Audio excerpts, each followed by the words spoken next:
This video is brought to you by my favorite sponsor, CuriosityStream. This subscription streaming service offers thousands of nonfiction movies and shows from some of the world's best filmmakers, including exclusive originals.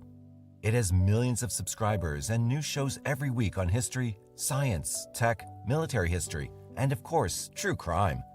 CuriosityStream is similar to Netflix, but better in many ways.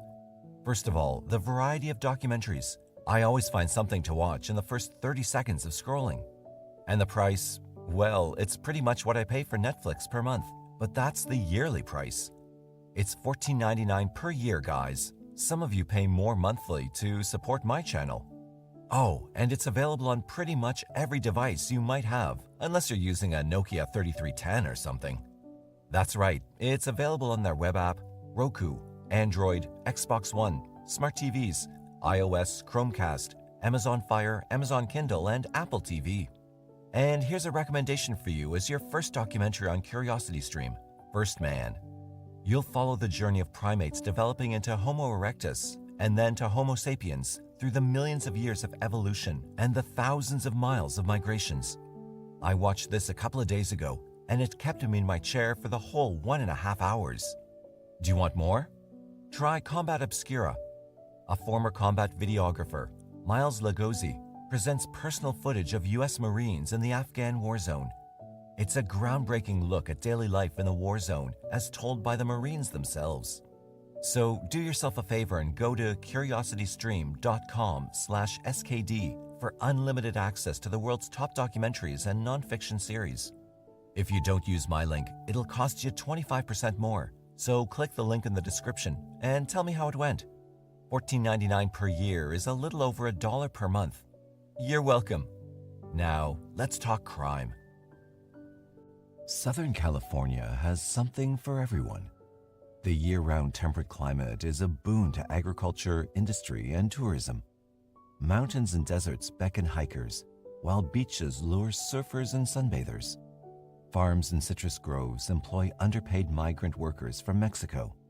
Tourists head south, seeking adventure in the streets of Tijuana, Tecate, and Mexicali. The Hollywood Dream Factory devours wannabe stars. Money leaves a trail of stench on Rodeo Drive. The darker side, of course, is unmentioned in the guidebooks and brochures. As always, crime goes hand in hand with affluence. Drugs flow across the border. Prostitutes work the streets near the studios of Disney and Universal. Runaways sleep in culverts, alleyways, or seedy crash pads, such as Hollywood's notorious Hotel Hell. Street gangs and dealers transform streets into shooting galleries. There are also the predators, aside from the ones in gold chains and limousines. Southern California is psycho-central. The region has earned its grim reputation the hard way, producing a full 10% of the world's identified serial killers between 1950 and 2000. Predictably, the killers are now celebrities, with nicknames tailor-made for the tabloids and their inferior cousin, television. The Night Stalker, the I-5 Killer, the Skid Row Slasher, the Hillside Strangler, the Freeway Killer, the Koreatown Slasher, the Candlelight Killer, the Southside Slayer, the Trash Bag Killer, the Sunset Slayer, the Orange Coast Killer. No studies have explained the disproportionate number of serial killers in Southern California, but some of the answers are as obvious as a talentless Hollywood nymphet. The first is population. Hunters go where there's game, and Southern California offers an abundance of prey. Los Angeles' population stood at 3.6 million at the turn of the new century, with another 1.2 million in San Diego. Overall, the sprawl from Santa Barbara to the Baja border totals 20 million. Innumerable others live off the record: runaways, illegal immigrants, the homeless, fugitives, and those who simply have fallen through the cracks. Among those 20 million inhabitants and others yet unrecognized, a predator can find abundant targets of opportunity. These include hitchhikers, prostitutes, fringe dwellers, unattended children, and the forgotten elderly. Many won't be missed. Who will care if their bodies are recovered from a shallow grave, a highway culvert, or a garbage dumpster? Mobility is key. Southern California invented the automobile cult. The population is large, but the density is low. A teeming highway system, for example, has made Los Angeles the global capital of bank robbery. In a predictable irony, a predator named Mac Ray Edwards helped build the highways, slaughtering children from 1953 to 1969, planting their bodies overnight in soil that he would pave with asphalt in the morning. By the time Edwards hanged himself on San Quentin's death row, the next generation already was cruising those freeways in style. Their names are nightmarish legend: Harvey Glattman, Thor Christensen, Kenneth Bianchi and Angela Bueno, Patrick Kearney, William Bonin and Vernon Butts, Fernando Cota, Randy Kraft, the Manson family. Two of the worst are now all but forgotten today, except by the families of victims and some cops. These slayers never had nicknames because reporters never learned of them until they were in custody. Yet, one of them had selected a nickname. He signs his prison fan mail, Pliers. Lawrence Sigmund Bittaker was born in Pittsburgh, Pennsylvania on September 27, 1940. Mr. and Mrs. George Bittaker adopted the infant named Lawrence shortly after he was born. George's work in aircraft factories occasioned frequent moves for the family, from Pennsylvania to Florida, then to Ohio, and finally California. Something in that rootless childhood stuck with Lawrence, and he dropped out of school in 1957 after several brushes with police and juvenile authorities. Soon after dropping out of high school, Bittaker was arrested in Long Beach for auto theft, hit and run, and evading arrest. That bust earned him a trip to the California Youth Authority, where he remained until he was 19. Within days of his California parole, Bittaker was picked up by FBI agents in Louisiana, charged with violating the Interstate Motor Vehicle Theft Act. Convicted on that charge in August 1959, he was sentenced to serve 18 months at a federal reformatory in Oklahoma. His behavior there soon earned Bittaker a transfer to the U.S. Medical Center at Springfield, Missouri, where doctors released him after he'd served 2/3 of his sentence. Arrested next for a Los Angeles robbery in December 1960, Bittaker was convicted in May 1961, slapped with an indeterminate sentence of 1 to 15 years in state prison. A 1961 psychiatric examination found Bittaker manipulative and having considerable concealed hostility. Despite superior intelligence, he was diagnosed as a borderline psychotic and basically paranoid. The following year, a second psychiatrist noted Bittaker's poor control of impulsive behavior. These diagnoses notwithstanding, he was paroled in late 1963 after serving barely 1/6 of his possible maximum sentence. Freedom never seemed to agree with Larry Bittaker. 2 months after his conditional release, he was jailed again for parole violation and suspicion of robbery. Another parole violation sent him back to prison in October 1964. Interviewed by a psychiatrist in 1966, Bittaker confessed that stealing made him feel important, then curiously added that his crimes occurred under circumstances that were not totally my fault. Another diagnosis of borderline psychosis was recorded, and authorities released him yet again, only to see another parole violation in June 1967. 1 month later, Bittaker was tagged for theft and leaving the scene of a hit-and-run accident. Convicted on those charges, he drew another 5-year sentence, but he was paroled after serving less than 3 years in April 1970. Arrested for burglary and parole violation in March 1971, he was convicted on both counts that October, receiving an additional sentence of 6 months to 15 years. At that time, the California prison system was in such disarray that it was hardly surprising that Bittaker was freed 3 years later in 1974. His next crime began as simple shoplifting, shoving a steak down the front of his pants in a supermarket. But it escalated to attempted murder in the parking lot when Bittaker stabbed an employee who tried to stop him. Forensic psychiatrist Dr. Robert Markman examined Bittaker before trial and rejected the earlier findings of borderline psychosis. He branded Bittaker a classic sociopath. As Markman explained that term later in his memoir Alone with the Devil from 1989, the diagnosis simply meant that Bittaker was incapable of learning to play by the rules. He would never learn by experience, and he would just keep butting his head against the barriers of acceptable behavior. In short, he was a hopeless case beyond any known treatment or rehabilitation. Dr. Markman also warned that Bittaker was bound to escalate his criminal behavior moving on to more serious crimes. He was a highly dangerous man with no internal controls over his impulses, a man who could kill without hesitation or remorse. Bittaker later reinforced this surmise, telling a cellmate that someday he planned to be bigger than Manson. Prison psychiatrists concurred with Markman. A 1977 jailhouse evaluation found Bittaker more than likely to commit new crimes upon his release. 1 year later, in July 1978, another psychiatrist dubbed Bittaker a sophisticated sociopath whose prospects for successful parole were guarded at best. Again, the warnings were ignored, and Bittaker was released in November 1978. But not before he had made a special friend.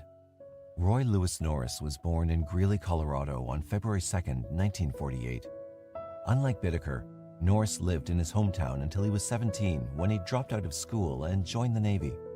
He was stationed in San Diego, but in 1969, Norris spent 4 months in Vietnam. Norris never saw combat, but he did see drugs.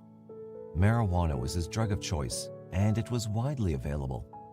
Back in Southern California, by November 1969, Norris attacked a female driver in downtown San Diego.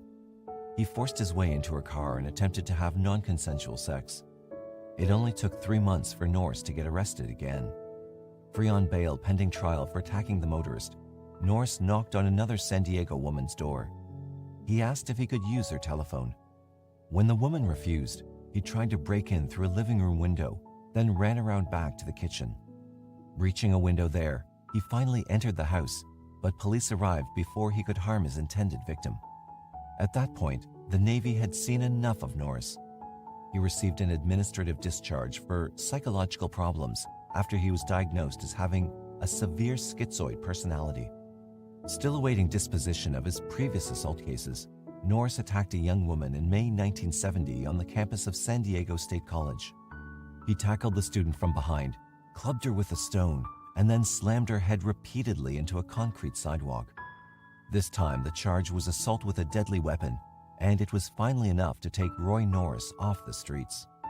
He was confined to a Atascadero State Hospital as a mentally disordered sex offender. He spent 5 years there before being released on probation. Officially, he was described as someone who would bring no further danger to others. Norris proved the prediction wrong 3 months later in Redondo Beach. Cruising the streets on a motorcycle, he spied a 27-year-old woman walking home from a restaurant after a quarrel with her boyfriend. Norris stopped to offer her a ride, which she declined. Undeterred by the rejection, Norris leapt off his bike and attacked the woman, strangling her into semi-consciousness with her own scarf. Dazed, she did not resist as Norris dragged her behind a nearby hedge and had non-consensual sex with her. Police were unable to act because of her vague description of her attacker. But 1 month later, the woman saw Norris again. She memorized his license number. Convicted of non-consensual sex, Norris was shipped to the California Men's Colony at San Luis Obispo. It could have been worse. The colony is easy time as California prisons go, a cakewalk compared to Soledad, Folsom, or San Quentin. Norris also met a friend at the colony who would change his life. Reminiscing years later, Norris would claim that Larry Bittaker twice saved his life at San Luis Obispo. The experience bound him to Bittaker, although the details are vague. The prison code demanded that Norris follow any plan Bittaker devised, no matter how bizarre. It helped, of course, that they shared near-identical fantasies of domination, non-consensual sex, and torture.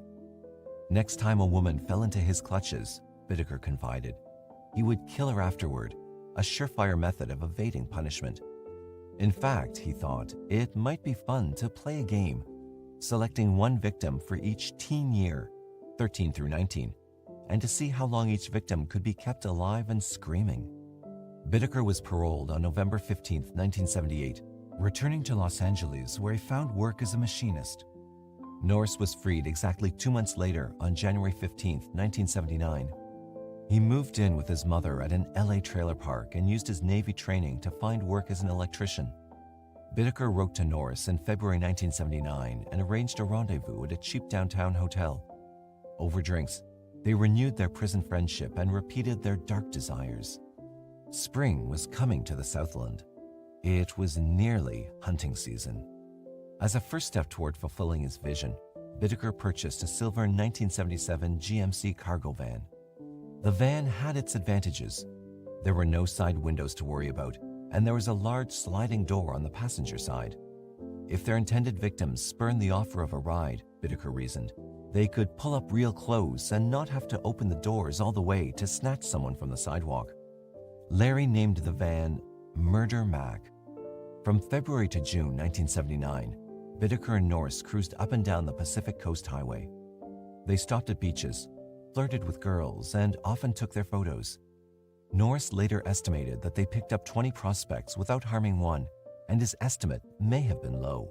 Detectives later counted some 500 photos of smiling young women among Bittaker's belongings. Most were never identified. They were test runs, Norris later explained. The non-consensual sex and murder could wait until they found the perfect isolated spot to take their victims. Sometime in late April, cruising aimlessly, the hunters found a remote fire road in the San Gabriel Mountains overlooking Glendora. A padlocked gate barred access, but Bittaker smashed the lock with a crowbar. They were in. Now all they needed was a girl. They found her on June 24, 1979. Bittaker would later tell police that the day started innocently enough. He spent the night in Murder Mac, parked outside the trailer Ray Norris shared with his mother. They spent the morning working on a bed Bittaker had constructed in the back of the van. The bed was mounted on a frame, with space beneath it to conceal a body. At about 11 a.m., they began prowling. Bittaker described it as a nice Sunday to cruise around the beach area, drinking beer, smoking grass, and flirting with the girls. We had no set routine. They made the rounds, driving north and hitting all the stops between Redondo Beach and Santa Monica, looking out for female hitchhikers. Sometimes they'd park the van and scout a stretch of sand on foot. It was 5 p.m. back in Redondo Beach when they found a likely target. She took them both completely by surprise.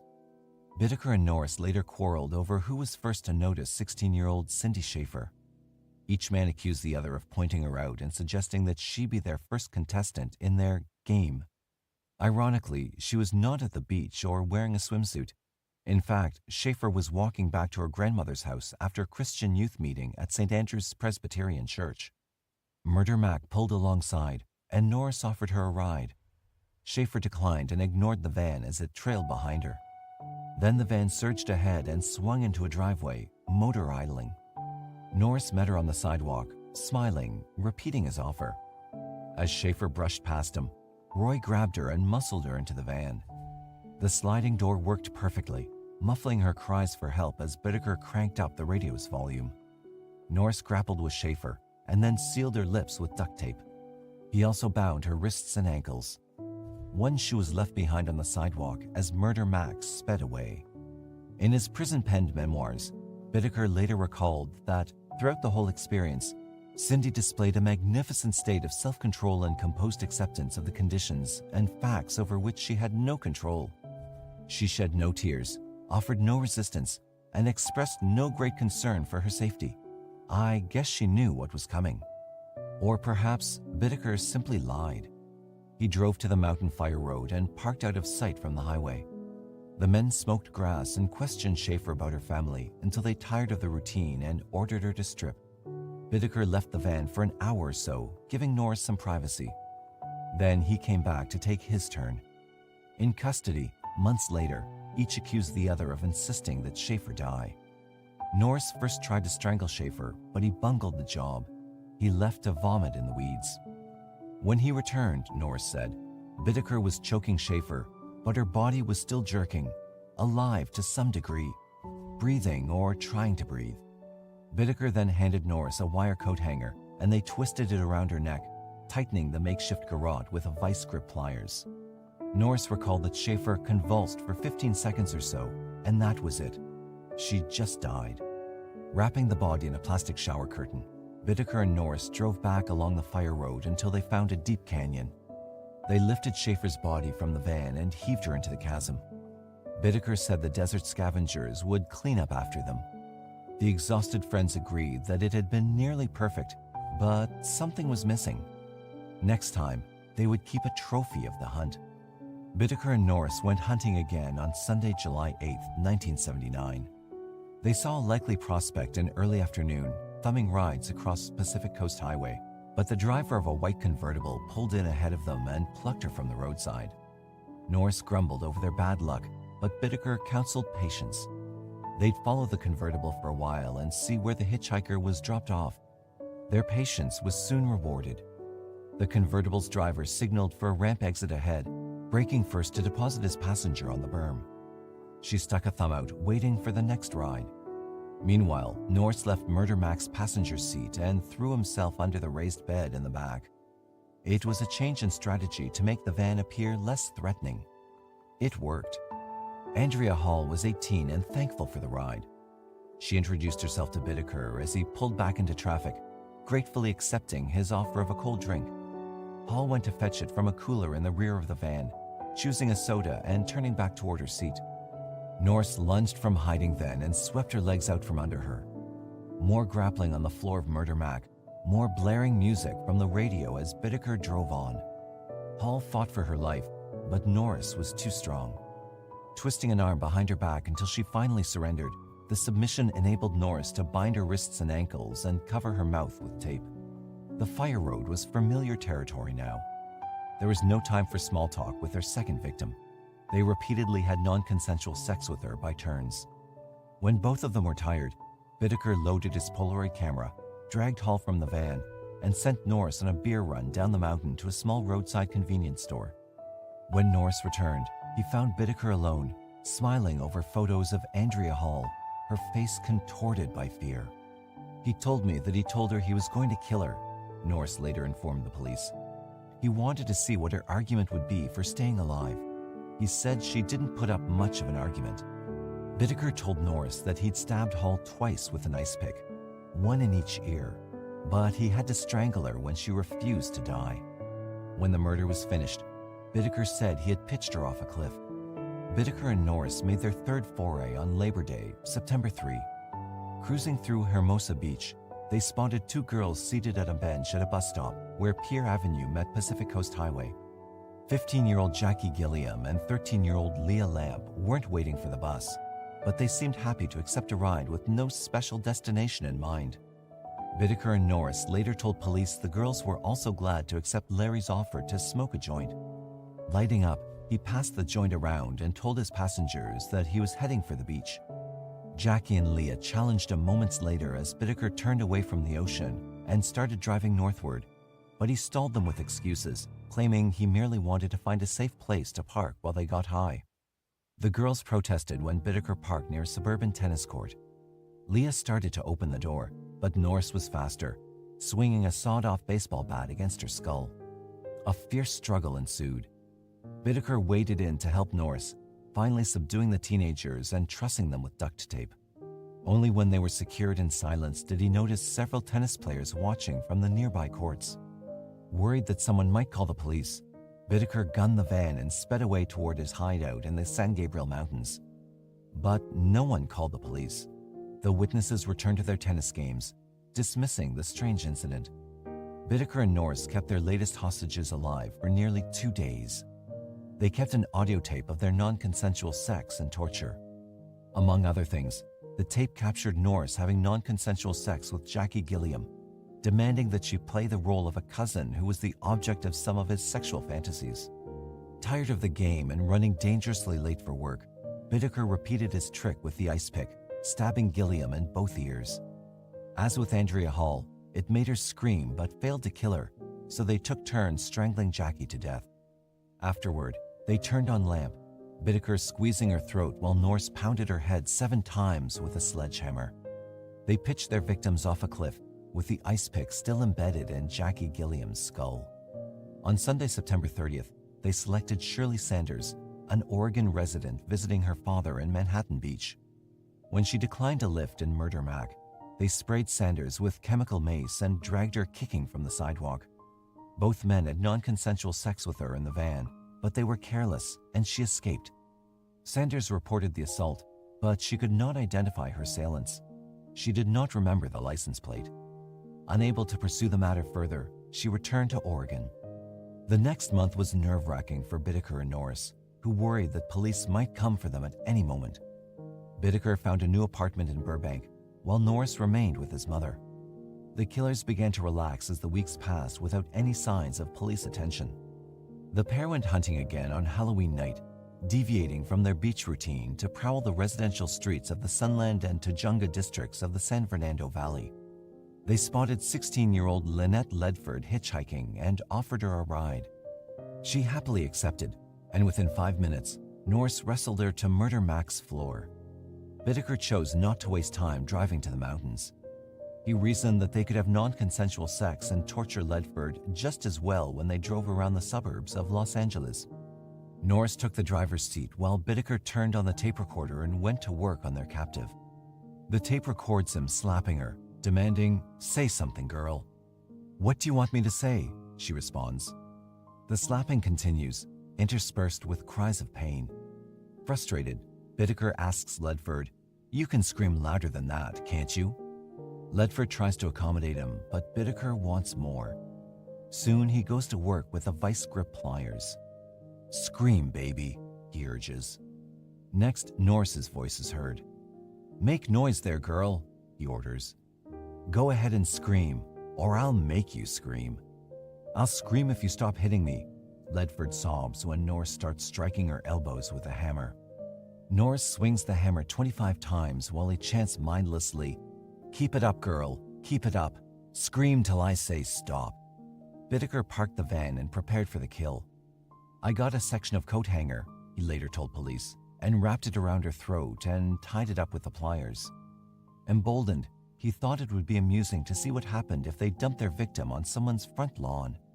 They chose a yard at random in Hermosa Beach and loaded Ledford's corpse into a bed of ivy. The corpse was discovered the next morning. The find shocked Los Angeles since it came only days after the arrest of hillside strangler Angelo Buono. The police said they were unaware of any other Buono victims. Of course, there were missing girls and women on the books, but who could say if they were dead? More to the point, how could police identify the killers in the latest unsolved case? In a sense, Lynette Ledford spoiled the fun. She was the second 16-year-old Bittaker and Norris had murdered, leaving 3 teenagers unaccounted for. The hunters did not worry, though. From where they sat, it seemed as if they had all the time in the world. But they were mistaken. Roy Norris himself was part of the problem. Despite the murder game's shortcomings, Norris enjoyed it so much that he simply couldn't keep quiet. By October 1979, he'd started bragging to another friend from prison, Jimmy Dalton, emphasizing his role as a criminal mastermind. Dalton thought it was all talk until Ledford's body was found. He called his lawyer, and they both went to the Los Angeles police. LA's finest listened to Dalton's story, then passed him to detectives in Hermosa Beach, where Ledford's corpse had been discarded. Hermosa Beach detective Paul Bynum headed the Ledford investigation. He had no forensic evidence to support a charge in the Ledford slaying, but Dalton's mention of a silver van rang a bell in Bynum's memory. He dispatched an officer to Oregon to interview Shirley Sanders, who was attacked 1 month before. Photographs were proffered for Sanders to examine. Leafing through the stack, she picked out Bittaker and Norris as the men who had kidnapped and had non-consensual sex with her. Bynum approached Deputy District Attorney Steve Kay, who had prosecuted Norris on his previous non-consensual sex charge in Redondo Beach. Kay cautioned patience, even though a quick arrest would halt the murder spree. They needed time to build a strong case. Police mounted surveillance on the pair. Once again, Norris was the weak link. He was seen selling marijuana on the street. Police made their move 2 days before Thanksgiving 1979. They arrested Norris for a parole violation on the marijuana charge, while Bittaker was jailed on suspicion of kidnapping and having non-consensual sex with Shirley Sanders. Norris waived his right to counsel and sparred with the interrogators for a while. Eventually, he crumbled, casting himself as a reluctant accomplice to murders planned and carried out by Bittaker. Norris insisted that the prison code demanded that he go along for the ride. After all, he owed Bittaker his life, but apparently not his silence.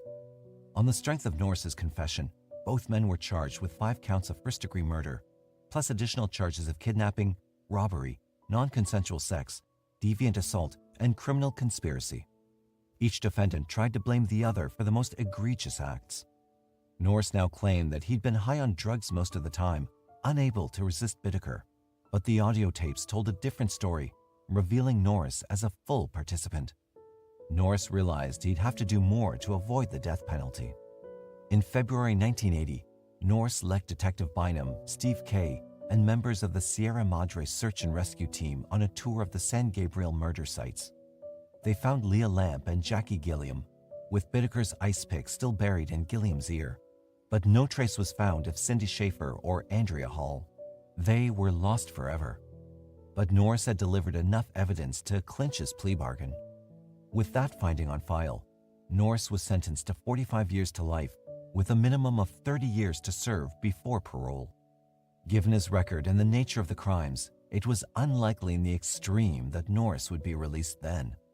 Steve Kay was committed to seeking the death penalty for Lawrence Bittaker. In an unwitting tribute to Bittaker's jailhouse ambition, Kay declared that for sheer brutality, the crimes of Charles Manton's cultists didn't come close to Bittaker's rampage. Despite his experience in prosecuting murderers and every other kind of felon, Kay twice broke down weeping during Bittaker's 3-week trial. For his part, the defendant seemed to enjoy the proceedings.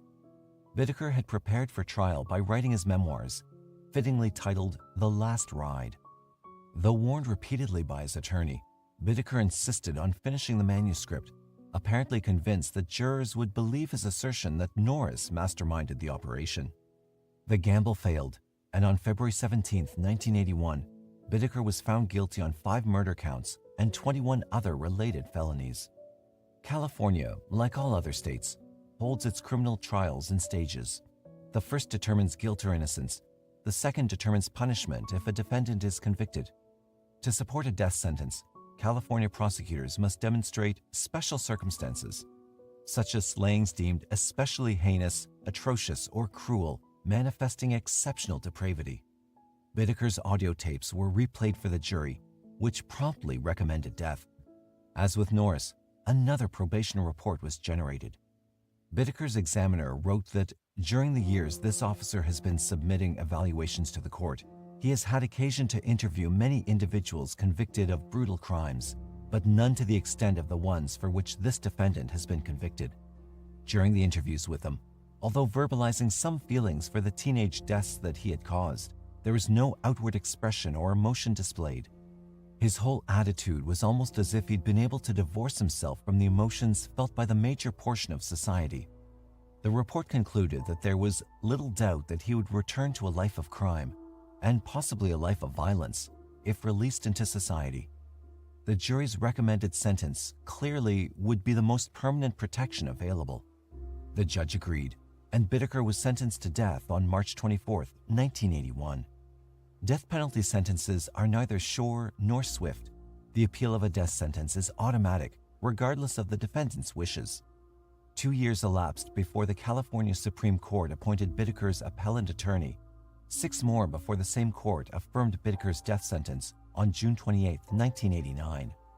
Bittaker was absent on October 4, 1989, when Torrance Judge John Shook set his execution for December 29, but he had little to fear. His attorney filed yet another appeal that automatically stayed the execution. On June 11, 1990, the California Supreme Court declined to hear the case again.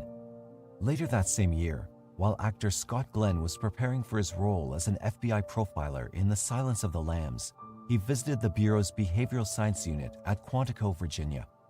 Legendary profiler John Douglas gave Glenn a tour of the facility. Glenn listened to the Bittaker-Norris tapes, and he left Douglas's office in tears. When Bittaker was not busy drafting appeals, he amused himself by filing frivolous suits against the state prison system. There were more than 40 in all by October 1995. In one case, where he claimed he'd been subjected to cruel unusual punishment by receipt of a broken cookie on his lunch tray, state officials paid $5,000 to have the suit dismissed. Before the state was granted summary judgment, they had to prove that Bittaker could skip his lunch and still survive by only eating breakfast and dinner. It was all great fun and cost Bittaker nothing, since California prisoners are permitted to file their suits for free. When not pursuing nuisance litigation, Bittaker enjoyed a daily game of bridge with fellow inmates Randy Kraft, Douglas Clark, and William Bonin, themselves convicted serial killers with an estimated 94 victims among them. The game was left short-handed in February 1996 after Bonin was executed, but Bittaker had other diversions. In the late 1990s, a catalog of prison memorabilia offered his fingernail clippings for sale to murder groupies. And there's fan mail, enough to keep him busy between card games. Bittaker often signed his letters with a nickname, Pliers. Norris accepted a plea bargain whereby he agreed to testify against Bittaker and was sentenced to life imprisonment on May 7, 1980, with a possibility of parole after serving 30 years. He died of natural causes at the California Medical Facility in February 2020. Bittaker died while incarcerated on death row at San Quentin State Prison on December 13, 2019, at the age of 79. His death was reported as being due to natural causes.